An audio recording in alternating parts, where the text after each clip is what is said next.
Hey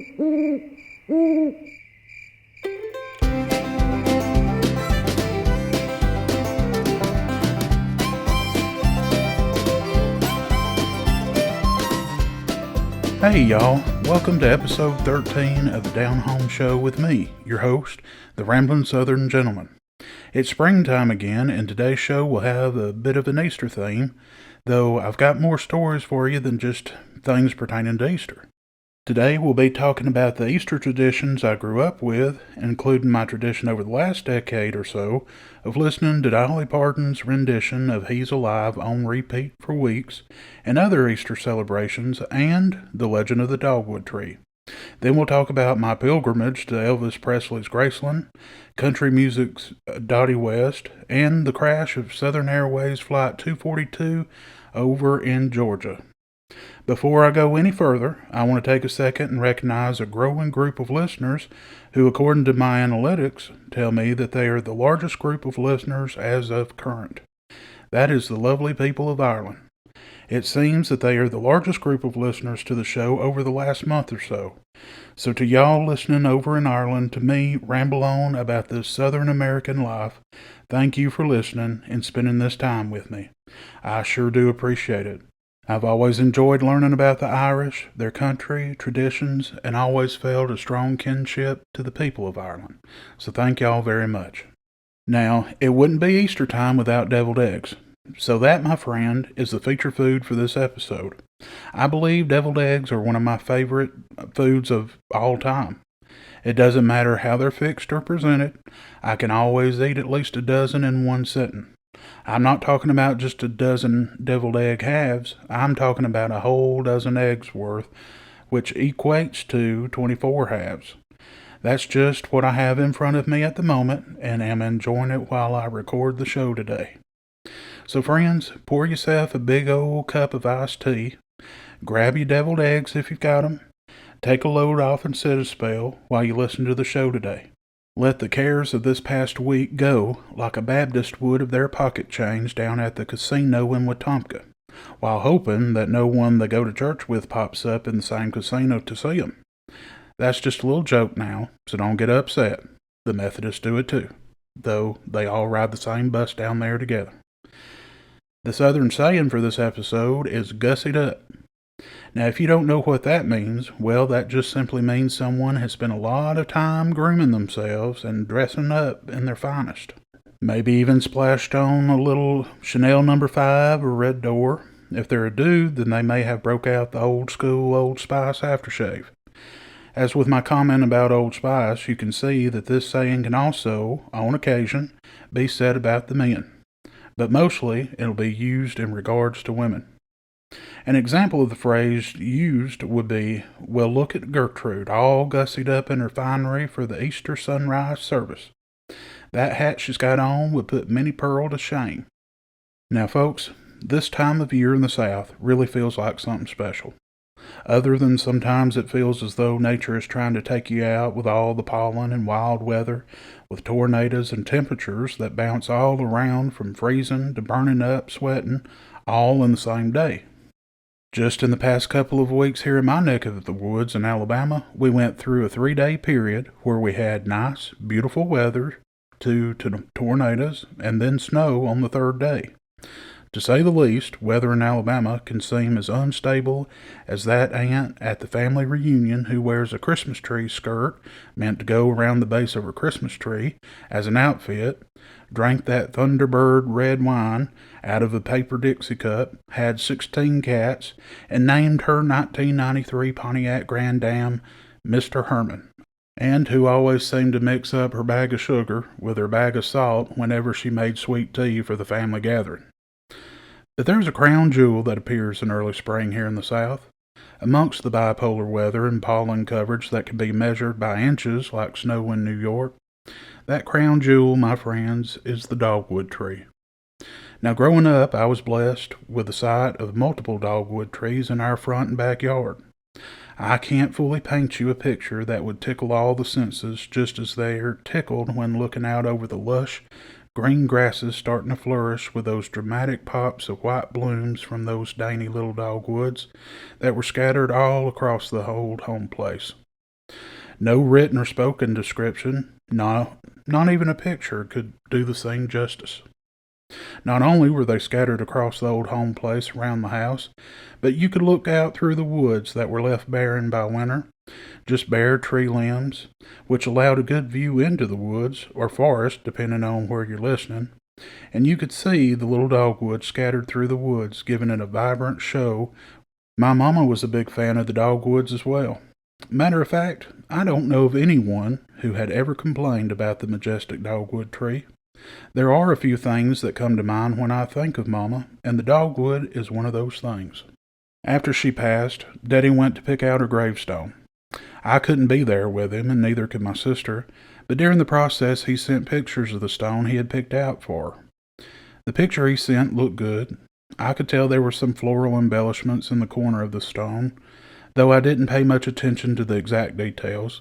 I just knew that it was a good-looking stone and one that I thought Mama would have liked. So I gave his choice my blessing along with my sister. Then when I saw the stone in person, after it had been set up on Mama's grave, I noticed something very special. That floral work carved into the stone was actually dogwood blooms. It warmed my heart that Mama ended up having dogwood blooms featured on her gravestone. I later asked Dad if he realized those were dogwood blooms, and he said that he had not realized it when he picked out the stone. So thank you, Lord, for guiding Daddy on that decision. Growing up, there was a piece of wall art that hung in our spare bathroom. It was a print of dogwood trees and had the words of the legend of the dogwood weaved around the image. The legend of the dogwood goes a little something like this. It's not the exact story of the legend that was on that piece of wall art, but it'll give you an idea. Long ago, folks say the dogwood tree was not the small, twisted thing you see today. It was tall and strong, sturdy as an oak or elm, the kind of wood a carpenter would prize, straight-grained, thick, and dependable. And according to the legend, it was that very tree, the dogwood, that was chosen to make the cross for Jesus. Now, as the story goes, the tree was horrified. It had been a proud tree, reaching high toward heaven, offering shade to travelers and birds a place to rest. But to be cut down and used for something so cruel, something so heavy with suffering, that broke its spirit. So God, seeing this sorrow, made a promise. Never again would the dogwood grow large enough to be used for such a purpose.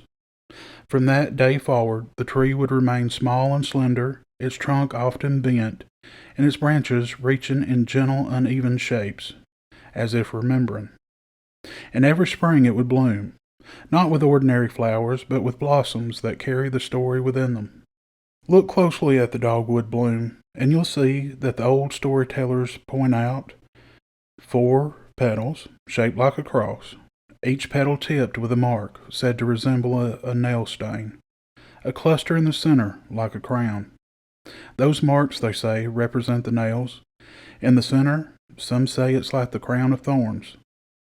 And when the blooms come out each year, right around Easter time, it's as if the tree is quietly telling the story all over again. Now, historically speaking, that story isn't found anywhere in the Bible, of course. It's a piece of Christian folklore that likely took shape many centuries later, especially in Europe and then the American South, where dogwoods grow so beautifully. But even so, it stuck, because it gives the folks a way to see meaning in something simple, a tree blooming along a roadside, and remember something much deeper. Though it's just a little folk legend that the old-timers came up with to entertain themselves, it's a nice reminder of what Jesus accomplished on the cross for all of mankind. There's many Easter-time traditions that make this time of year feel very special for me, with the center of the holiday being the resurrection, of course, but alongside the most important event of the season is a great time for family meals, dinner on the grounds at church, and an excuse for women to dress up like Dr. Quinn, Medicine Woman, in their Easter finery, and dress their kids up to look like little Lord Fauntleroy, to post on social media. Got to get those likes in, right? Aside from the deviled eggs, which are ever so present during the holiday, there's the colored boiled eggs and the Easter egg hunts. I can't tell you how many hours I and my sister spent looking for Easter eggs. Now, when we were little, there were plastic eggs that could be filled with candy, and if you were fortunate enough, there might be one or two of them filled with a dollar bill, maybe even a $5 bill, or even a half-dollar or silver dollar. But those filled plastic eggs were meant for Easter baskets, at least in my family. The eggs used for those outdoor egg hunts were real eggs, boiled hard and dyed different colors. Now, folks, dyeing those eggs was a messy, time-consuming chore. Our homemade dyed eggs always looked like a failed science experiment, and unfortunately, sometimes our countertops ended up with a permanent stain from some spilled dye. There's so many ways to dye the eggs as well. Little dollar kits can be purchased from the dollar store, and more expensive and elaborate dye operations can be found for purchase. Of course, there are as many so-called natural ways to dye eggs that the organic type people and people of old who didn't have access to store-bought kits would utilize. But it's been my experience that whatever method, kit, or old-time method used, it always resulted in a mess with odd-looking eggs being the fruits of one's labor. I've never been overly competitive about anything. My theory is every dog has its day, so let someone have their time in the sunshine. But, as a child, I was quite competitive when it came to finding the most eggs. One egg hunt I remember very well. It took place at Samuel's Chapel, the church we grew up in before going Pentecostal, which I still considered Samuel's home, and that's where my people have been buried for a few generations, and I suspect I will one day call it my final resting place. But anyways, I think I was about 4 or 5 at the time. All the kids in the church were out on the church grounds hunting eggs. At the end of the hunt, we would line up, and the kids would receive prizes based on the number of eggs they had found. Well, the hunt was over, and all the kids lined up in the prize line. I had my basket with my meager payload. My sister, who was 2 or 3 at the time and was carried by Mama, was behind me in line. I looked around and saw that there were kids, mostly older ones, who had found far more eggs and had more eggs in their basket than I did. Well, that wouldn't do. So what did my fat little self do? Well, I turned to Mama behind me, who was holding my sister and my sister's basket, and I took an egg from my sister's basket and placed it in mine and turned around quick. Mama was scolding me over the selfish move, and my sister turned on the waterworks and squalled.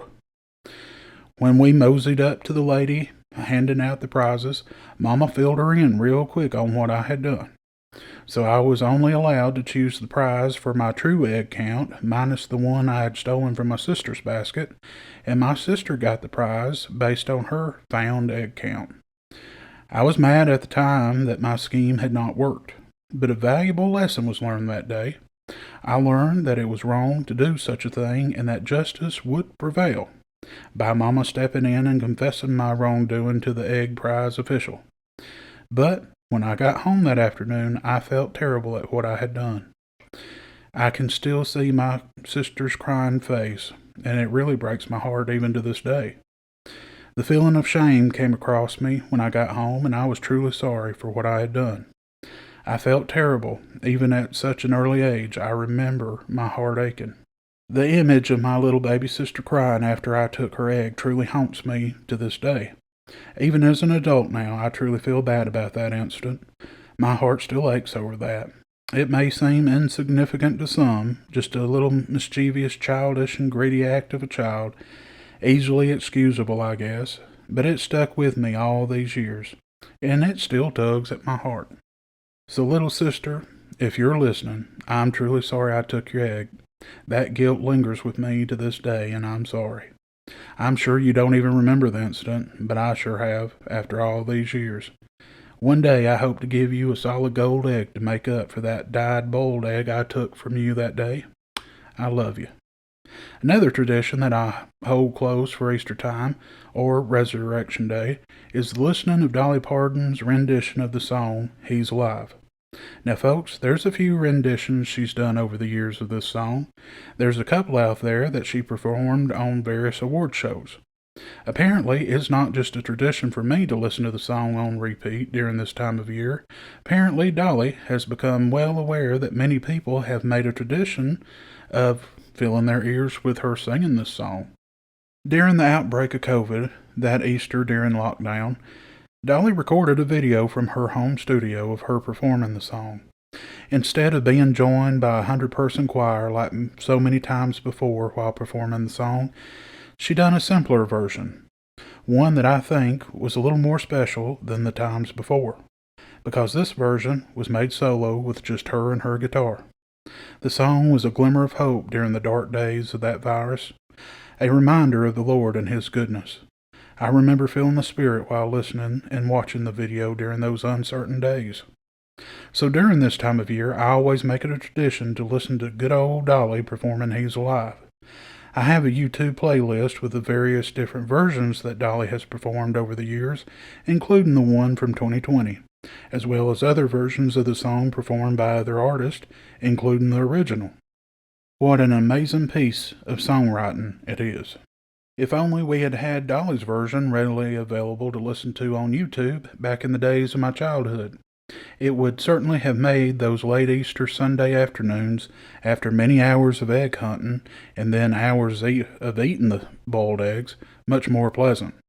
We could have used such inspirational and moving music to surround ourselves with while the digestion, or lack thereof, kicked in of all those many boiled eggs.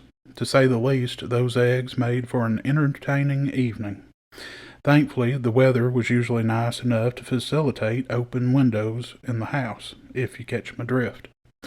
As I stroll down memory lane thinking of the many memories I have of Easter time, I can think of so many things that make me smile, that give me that warm and tingly feeling that accompany great memories. But there's a few that make me cringe, like the story of stealing my sister's egg at the Easter egg hunt.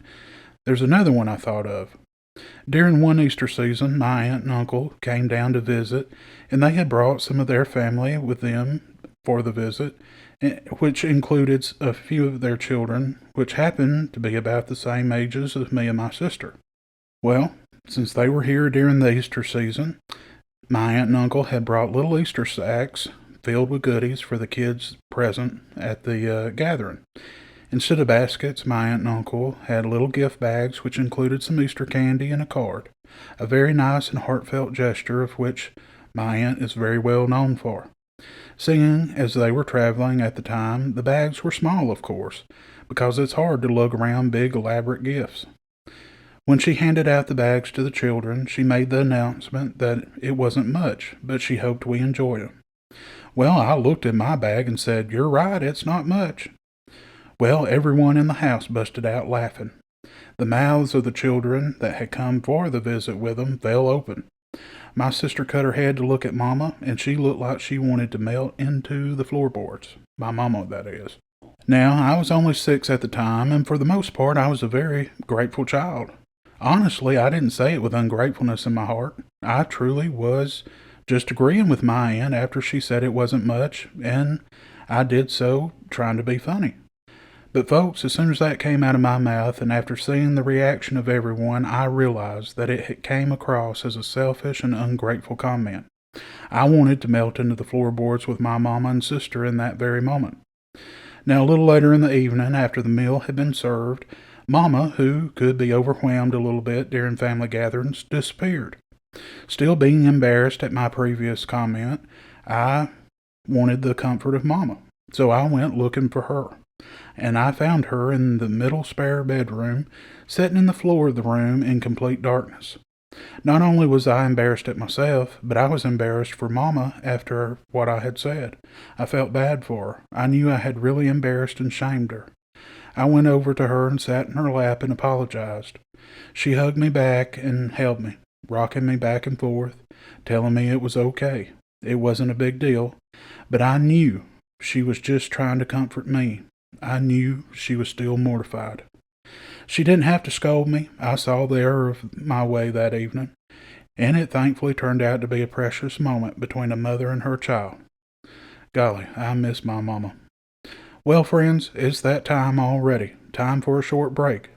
Now don't go anywhere. When I come back, we'll get into our main stories, which is my trip to Graceland, and Southern Airways Flight 242, and country music's Dottie West. So y'all stay tuned.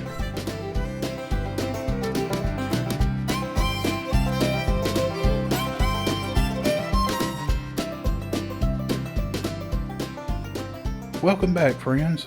So, Graceland, the mythical residence of that storied Elvis Presley, the great legendary estate of the king himself, one that had been discussed over the years as if it rivaled the great halls of Europe and gives castles and palaces a run for their money. I mean, it was the home of the king after all. How could it not be the premier home of the South? Well, of the whole nation for that matter. Akin to the famous Biltmore Estate in North Carolina, built by Vanderbilt, a place where thousands of Elvis fans make a pilgrimage to each year.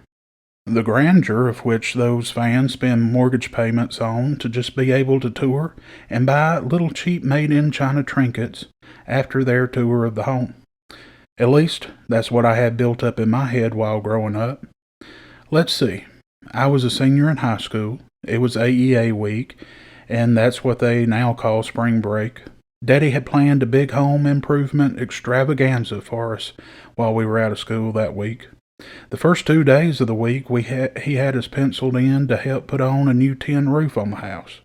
After that, the remaining days of the week would be spent tearing out the old shag carpeting, replacing the subfloor, and putting down wood floors throughout the entire house.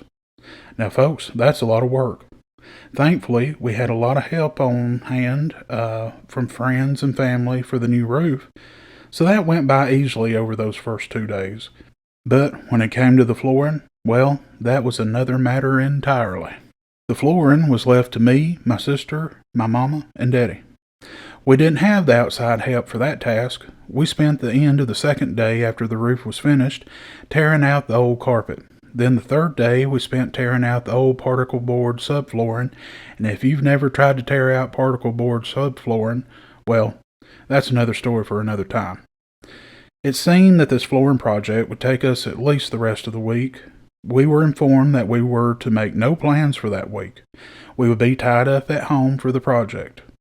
Well, of course, that didn't tickle my ears. My friends all had big plans for spring break. Well, that third day, my friend called me and asked me if I wanted to go with her and her mama to Memphis, Tennessee, to see Graceland. Of course, that sparked a need in me to hit the open road for an adventure. I told Mama about the call, and she laughed and said, "Son, you know your daddy said we were finishing this project before anyone did anything else." She was right, and there was no going against Daddy's word. I asked if I could go if we finished the work or got a tremendous bulk of it done. She said, "Well, you can try, but you best not mention anything about the trip to your daddy until you make a heck of a showing in the work, or we get done early." Well, deal on, Mama. So I buckled down and I worked like I had never worked before. As my Nanny Ree would say, I worked like a Trojan. I worked after the others had given up for the day, even after Daddy called it a day. I worked on into the evening, sawing those planks to size, and with rhythmic gusto I placed and hammered those planks onto the new subfloor one by one. By the time Thursday rolled around, we could see the end of the tunnel. Yes, the flooring was coming together. My friend's plan was to leave early Friday morning, get to Memphis, normally a 5-hour, maybe 6-hour at the most drive from our home, tour Graceland when we arrived, and then go to Beale Street that evening, then leave out Saturday morning coming home because her mama had to play the piano at church for Easter sunrise service on Sunday. Well, I gave it my all to make a good showing on the floor, and by lunchtime Thursday, I had worked up enough guts to ask Daddy if I could go on the trip the next day. When I did, he stood back and looked at the floor and said, "Yeah, son, y'all've made a good showing this week. I'm proud of you. Finish up the hallway and you can go tomorrow." Wow. He had never told me he was proud of me before. This was shaping up to be a good week. So Friday morning rolled around and my friend and her mom were in the driveway at 5 a.m. to pick me up. We set sail for Memphis. Now, I've always said that I and whoever I'm on a trip with could be the poster children for Traveler's Aid. Doesn't matter who it is or where we go. There's always odd occurrences, odd people, and, well, just overall oddness that transpires on every trip. Well, long story short, somehow we got mixed up on the directions, and that 5 or so hour trip to Memphis took about 8. Factor in bathroom breaks and gas stops and food detours, we hit Memphis wide open about 2 p.m. We spent about an hour circling the city on the freeway trying to find our way to the fabled Graceland. We finally found Elvis Presley Boulevard. We knew it wouldn't be long before we would find the mansion. Well, I kept wondering when we would be near our destination because it was not in the best of areas. I kept looking for things to improve the farther we went, but that didn't happen. I had about decided that we had once again got mixed up on our directions. Then, up ahead, I spotted a sign. It was the sign for Graceland. Well, I was looking around thinking it must have been a bootleg sign because I don't think anybody would put a mansion in this area. Well, I looked across the highway and I saw a set of familiar-looking gates that I recognized from pictures. Then I could just barely see the top of a roof of a house behind those gates and up and over some hills. I was a bit buffaloed by the scene, but I realized that this bad area must have grown up around the mansion over the years since it had been built many decades ago. So we pull in the parking lot of the Graceland Visitor Center, Hair Care, Tire Lube, and Video Rental Shopping Center complex. The afternoon was getting away from us. I believe the tour stopped accepting people at 6 p.m. and it was now rocking on close to 4.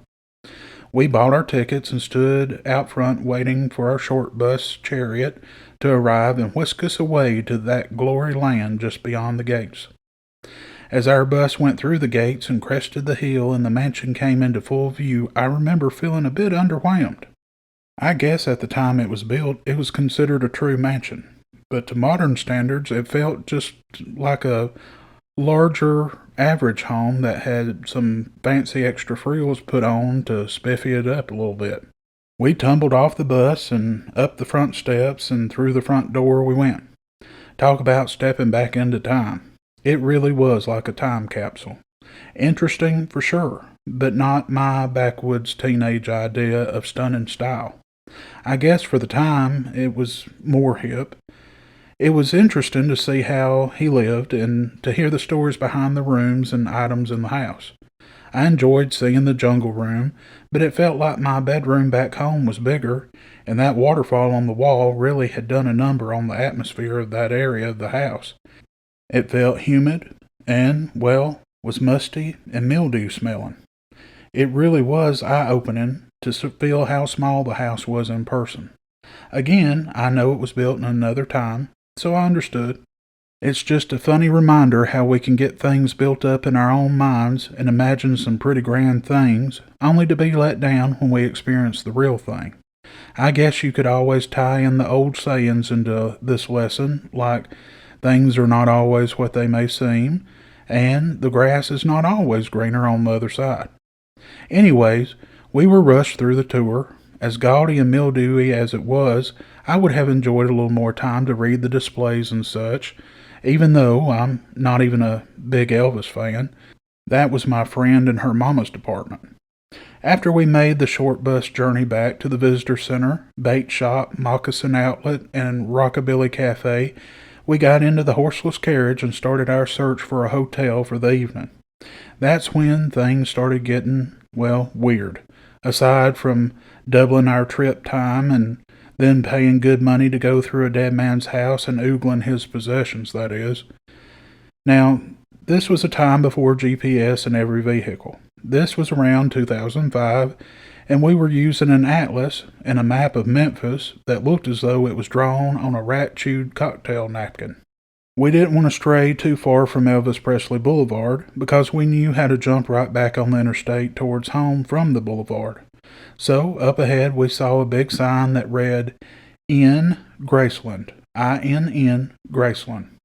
Well, there used to be a brand name before the word "in," but it had been painted out, and the Graceland part was under the original name denoting the location of the brand name hotel. Well, with all of us tired and not wanting to get lost again, we pulled in and up the hill to the office. I did notice something different that I was from what I was accustomed to back home or anywhere I had traveled before. There was a gate arm that prevented cars from going past the office area into the back parking lots and where the hotel and motel wings were located. Now, in the position where we were on that hill, and the wings being down the hill behind the office, we just couldn't see the hotel really. All we could see was the office. Well, we walked in to get our rooms. My friend and her mother was going to get a room, and then I would get one separately. I look back now, and there were two red flags that should have alerted us to the fact this was not the quality of establishment we were all accustomed to. The lady behind the front desk was enclosed behind bulletproof glass, and there was a sign on the wall behind the lady that read, "No refunds after 15 minutes." So we registered and got our keys. My friend's mom asked the lady behind the glass where a good place to eat was close by and where to go on Bill Street. She said that she would prefer a place that wasn't a bar and didn't serve drinks, and that was family friendly. Well, the lady behind the glass looked at us and smirked a little bit and said, "Well, ma'am, you're not going to find anything like that on Bill Street." So our plans to take a gander at Bill Street was canceled. We exited the office and got into the car and passed through the gate arm with access granted from our room key. As we passed through the gate and started down the hill to find the wing our rooms was located in, it hit us that we might have made a mistake. The two or so buildings we passed by first were motel wings. For those of you who don't know the difference, motels are establishments with the doors to each of the rooms on the outside that you can motor up to. Hotels are establishments where the room doors are located on the inside of the hallway. Now, as we motored past the first two motel wings, we noticed a group of very loudly dressed women standing on the second-story walkway above us. A couple of them waved and whistled as we passed by. Now, I was in the back seat, so I was really getting a good look since I wasn't driving. Even as sheltered as I was, I knew they were selling services, and that was plain to see. Well, as we rounded the corner, we found Building 3, which was a little newer hotel wing, but just a couple of years newer than the motel wings, probably built in the 70s. We pulled up, jumped out with our bags, and went into the building. We found our rooms, and the plan was to get ready to go out for supper. Well, the ladies went to their room, and I found mine. I opened the door, and it was like stepping back into the jungle room over at Graceland. Except this room had not been preserved, and it wasn't a new room decorated to look retro. It had what at one time was cream-colored shag carpet, now a dingy brown. The walls had wallpaper hanging off, and one wall was all brick. The curtains that shielded the view of the courtyard filled with the evening workers was held up with very large safety pins, the size of bananas. I put my duffel bag down on the desk and took out what I needed, and I headed to the bathroom for a shower to wash away the film of travel smut that accumulates while on the road. Also to wash the jungle room mildew off. Well, the shower didn't drain, so that was fun. After my shower, I finished getting ready and was bent over placing some items back in my duffel bag when I raised back up and caught my reflection in the mirror above the desk. I screamed like a little girl, because in that reflection there was the image of a man looking back at me, standing behind me. I wheeled around ready to fight, but no one was there. I turned back around to look in the mirror again, but his image was gone. Well, I quickly put my stuff away and I left the room to go to the ladies' room. When I arrived at the door of their room, it was standing wide open. I knocked on the door frame and announced my arrival. I noticed a big old Schwinn bicycle propped up against the wall in the hallway next to their open door. Well, not knowing what was going on, I just went on in their room. I looked to my left, and there was a man just standing over the tub looking into the tub. He didn't look up to acknowledge me. I walked on past the bathroom, and when I got past the corner of the wall, there my friend and her mama sat next to each other on the end of one of the beds. So close you couldn't fit a sheet of paper in betwixt them. They looked up at me like deer in headlights. I asked what on earth was going on. It felt like I had just walked into a hostage situation. They both just shook their heads and pointed towards the bathroom. I said, "Yeah, I noticed that. Who is he and what is he doing?" One of them replied that he was the maintenance man that showed up after they called the front desk to report their tub wasn't draining. I told them that mine had not drained either. Well, about that time the man entered the room where we were and announced that it was fixed, and off he went.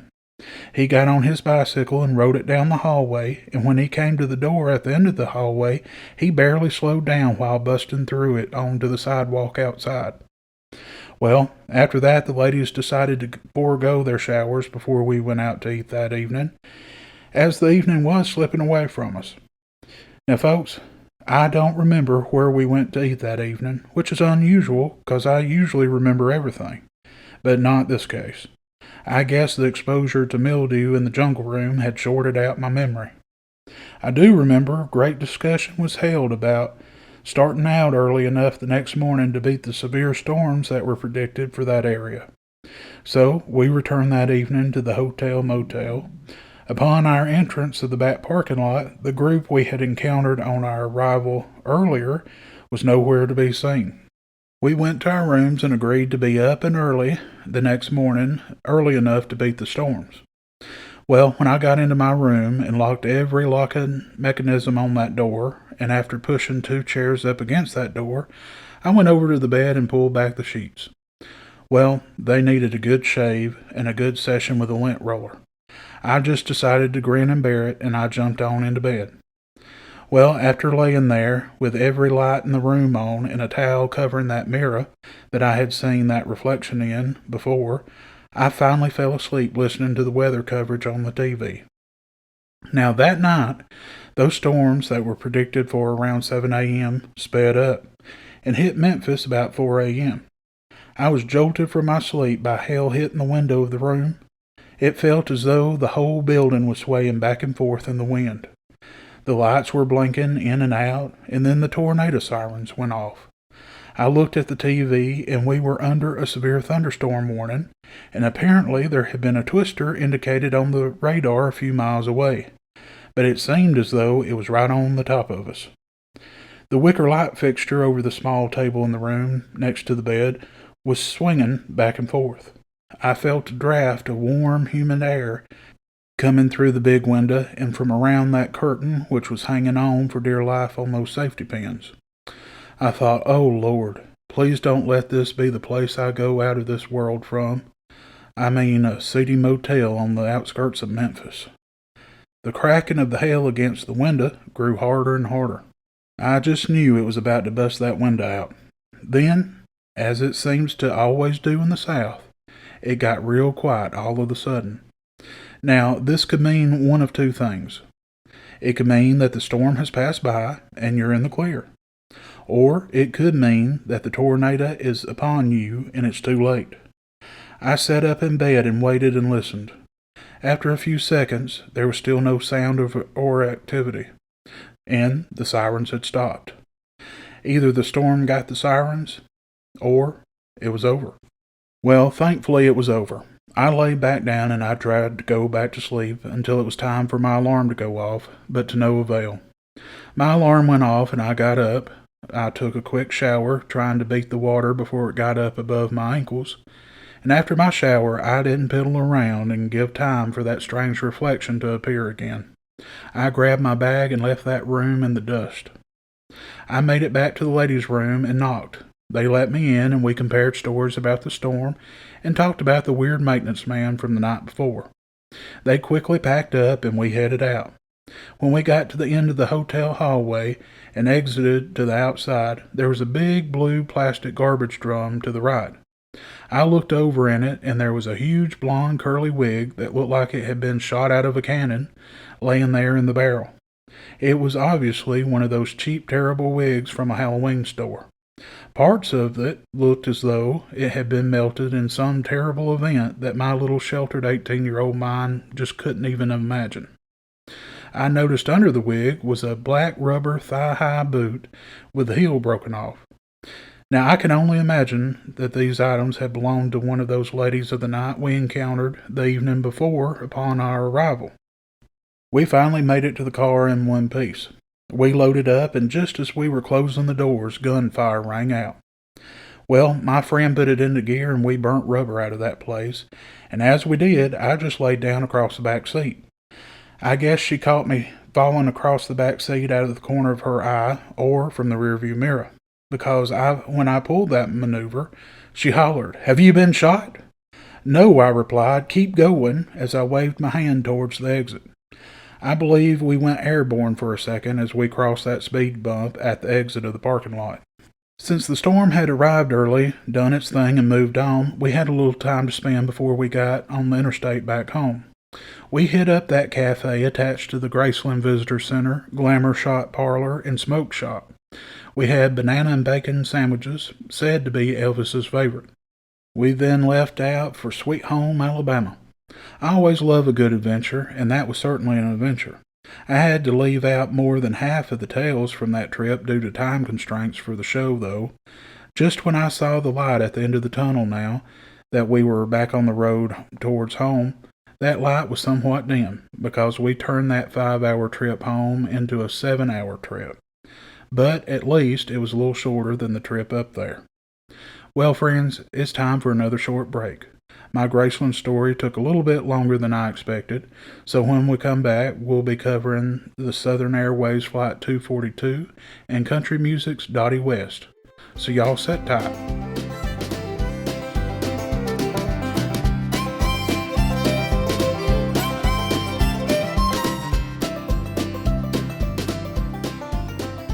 Welcome back, friends. Now pull your chair a little closer and make sure your sweet tea is refilled, because I'm going to tell you the story of the country star and legend, Dottie West. It's about grit, grace, heartbreak, and a woman who helped change country music for every lady that came after her. I don't know what it is, but once spring comes around and all the dogwoods and redbud trees start blooming and sweet springtime fragrances get stirred up, I always have to cue up Dottie on my playlists. To me, her voice and springtime go hand in hand. Now, she came into this world on October the 11th, 1932, born Dorothy Marie Marsh in a little place called Frog Pond, just outside McMinnville, Tennessee. And I'll tell you right off, the life she stepped into wasn't easy. She was the eldest of 10 children, growing up in deep poverty. Her daddy played music, sure, but he also drank hard, and the home she knew as a child was filled with fear and hardship. At 12 years old, she raised money to buy her first guitar, and before long, she was singing anywhere folks would listen. School events, picnics, little gatherings, just a Tennessee girl with a voice that carried more life than her years. She went on to attend Tennessee Tech on a music scholarship, where she met a young steel guitar player named Bill West. They married, started a family, and like so many dreamers before them, they packed up and went chasing for something bigger.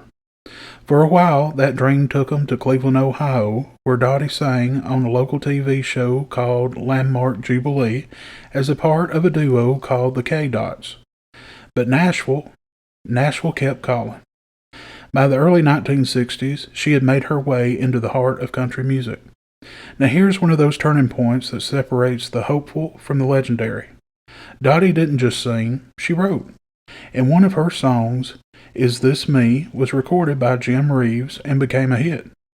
That got her noticed, and soon enough she found herself working with producer Chet Atkins, one of the architects of the Nashville sound. Then came the song that changed everything, Here Comes My Baby. That record climbed to top 10 in 1964 and earned her a Grammy. Not just any Grammy, mind you. Dottie West became the first woman in country music to win a Grammy Award. Now that right there, that's history. Through the 1960s, she built herself a solid career. Songs like Would You Hold It Against Me and Paper Mansions kept her on the charts. She also became a duet partner folks loved, recording with artists like Jim Reeves and Don Gibson. But what made Dottie different wasn't just her voice, it was her heart for others. She had been mentored by Patsy Cline, and in turn, Dottie took younger artists under her wing. She helped encourage names like Larry Gatlin and Steve Wariner early in their careers. There's a legacy you don't always see on a chart. Now let me tell you a story you might not expect. In the early 1970s, Dottie West wrote a little jingle for Coca-Cola called Country Sunshine. Just a commercial, right? Well, that little tune caught fire. It became a hit record all on its own, crossing over into pop music and bringing her into living rooms across America. That's not something many country singers had done back then.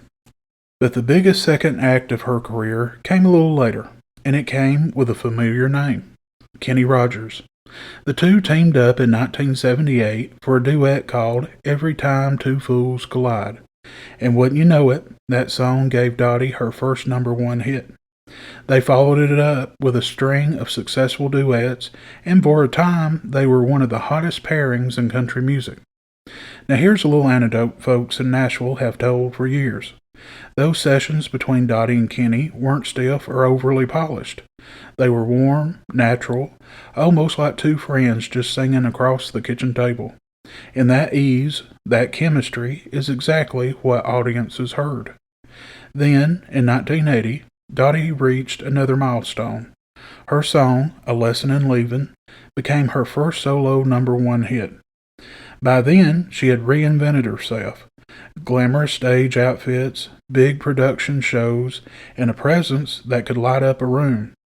She wasn't just surviving in country music anymore, she was thriving.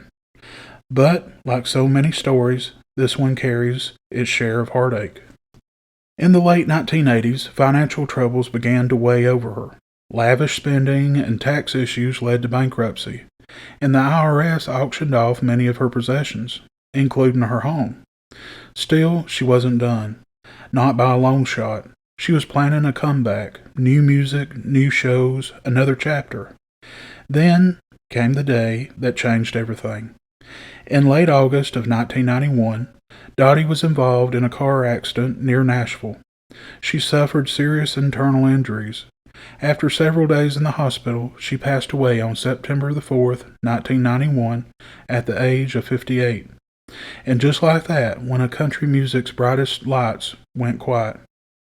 But here's the thing about a voice like Dottie West's. It doesn't stay quiet. Her influence carried on through her daughter, Shelley West, who found her own success, and through every woman in country music who came along with a little more freedom because Dottie helped open that door.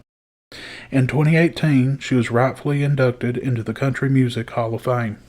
So folks, when you hear her songs, whether it's Here Comes My Baby, Country Sunshine, or one of those duets with Kenny Rogers, you're not just hearing music.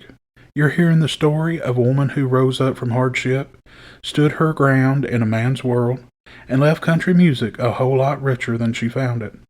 And if you ask me, that's about as southern and as strong as it gets. Now folks, since spring has sprung, that means severe weather season in my neck of the woods here in the South is in full swing. Let's talk about the Southern Airways Flight 242 crash. A crash caused by the South's famous severe weather. It was almost as if the storm grabbed a hold of that Southern DC-9 jet and flung it right out of the sky, onto a highway over in Georgia, right smack dab in the middle of the small town of New Hope. It was a stormy spring afternoon in Georgia, the kind of day when the sky turns the color of old iron and the air feels heavy enough to wring out like a wet rag, or so thick you could cut it with a knife. It was April the 4th, 1977, and what happened that afternoon would become one of the deadliest aviation disasters in the history of Georgia. Folks around the little community of New Hope still remember the sound of that airplane coming down, and that was Southern Airways Flight 242. That Monday afternoon started out like 1,000 others for the crew of the Douglas DC-9 operating as Southern Airways. The plane had begun its trip in Muscle Shoals, Alabama, and made a quick stop in Huntsville before heading down towards Atlanta. On board were 85 people, 81 passengers, and 4 crew members. The pilots were Captain William Wade McKenzie, a seasoned Southern Airways pilot, and First Officer Lyman Kill Jr. Both men knew that stretch of sky well. They had flown it countless times. But that afternoon there was something brewing over northwest Georgia. A long line of violent thunderstorms had formed across the region, towering clouds filled with rain, lightning, and hail. Airline crews across the South were watching those storms carefully. Still, thunderstorms in springtime are nothing unusual in the Southeast. Airliners routinely weave around them. The crew of Flight 242 believed they could do the same. As the DC-9 cruised toward Atlanta at around 17,000 feet, the pilots used their onboard weather radar to search for a gap in the storm line. Now here's the tricky part. Early weather radars in airplanes had a dangerous flaw called attenuation. I'm sorry, that's a hard one to pronounce. Heavy rain could block the radar beam, making the worst part of the storm appear weaker than it really is. And, folks, that's exactly what happened. The radar showed what looked like a lighter area, a place the crew believed they could safely pass through, but it was actually the most violent part of the storm. Moments later, the airplane plunged into it. Passengers later said the plane suddenly began to shake violently. Then came the noise. Not rain, not ordinary hail. Witnesses and survivors described it as sounding like someone throwing buckets of gravel against the airplane. The hailstones were enormous. They smashed into the aircraft so hard they shattered the cockpit windshield. Inside the engines, those Pratt & Whitney jet engines hanging off the back of the plane, the storm was doing something even worse. They were swallowing massive amounts of water and hail. The compressor blades inside the engines began to stall and break. Within moments, both engines went quiet. Now imagine this for a moment, y'all. You're in a passenger jet flying thousands of feet above Georgia, and then suddenly, both engines fall silent. Well, unfortunately, that's exactly what happened. Southern Airways Flight 242 had just become a glider, and a heavy one at that. The pilots tried everything they could think of to restart the engines. Nothing worked. For about 8 minutes, the pilots guided the powerless jet downward, searching desperately for somewhere, anywhere to land. I can only imagine what those guys felt during those minutes, which I'm sure felt like an eternity. Air traffic controllers suggested Dobbins Air Force Base near Marietta, but the crew quickly realized they wouldn't make it. Another small airport was mentioned. It was far too far away. Altitude was rapidly running out. Then, through the broken cockpit windows and sheets of rain, the pilots spotted something. A straight stretch of road. A narrow 2-lane highway running through the small town of New Hope, Georgia. With no engines and no other options, Captain McKenzie decided to try the impossible. Land a jet airliner on that road. They lowered the landing gear and deployed the flaps. The crippled DC-9 descended towards the pavement. At 4:18 p.m., the jet touched down on the highway. For a brief moment, it looked like the crew might actually pull it off. But folks, highways aren't runways. The road was lined with trees, power poles, cars, and buildings. The left wing struck a gas station. The impact spun the airplane sideways. It slammed into trees and buildings, breaking apart and erupting in flames. Now, folks, New Hope was a small rural community, and that afternoon, folks were going about their ordinary day. Some were driving down the highway. Others were inside nearby homes and businesses. One man was working on a hill nearby, later said he saw the airplane descending silently and knew immediately something was terribly wrong. Another witness described hearing a roar and looking up to see the jetliner sliding along the road before crashing. The wreckage tore through the area, striking vehicles and buildings. Among those killed were 9 people on the ground, including members of a local family. The crash scene looked like something out of a war zone. Debris and burning fuel was scattered across the road and nearby yards. But amid that devastation, something remarkable happened. Some people survived. Rescuers and local residents rushed towards the wreckage. One survivor later recalled that when he opened his eyes after the crash, he was laying in the dirt outside the plane and didn't even remember how he got there. Emergency crews from surrounding towns responded quickly. Hospitals activated disaster plans. Patients were flown by helicopter and rushed by ambulances to Kennestone Hospital and Grady Memorial Hospital in Atlanta. When the fires were finally extinguished and the wreckage searched, the numbers were heartbreaking. 63 people aboard the aircraft died, 22 passengers survived, and 9 people on the ground were killed. That brought the total death toll to 72 people.